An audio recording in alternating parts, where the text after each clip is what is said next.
Sino ang pumatay kay Lapu-Lapu? Ikaw, Michael. Ba, hindi ako, sir. Kahit mahirap lang kami, hindi ko magagawa yun. Anong kalokohan pinagsasabi mo? Ang tinatanong ko sa'yo, sino ang pumatay kay Lapu-Lapu? Hindi nga ako, sir, eh. Tarantado ka talaga, no? Gusto ko makausap ang tatay mo. I want you to bring him here. Understand? Yes, sir.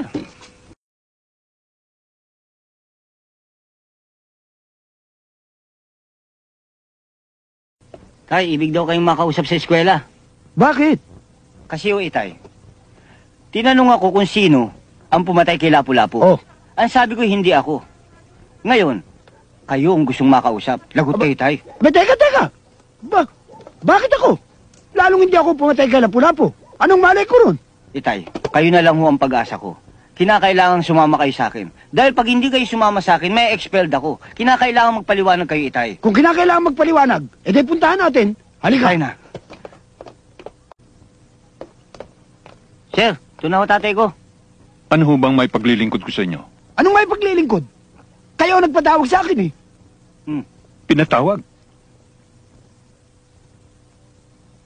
Sir, ako nagpatawag. Oo nga ho, Mr. Principal.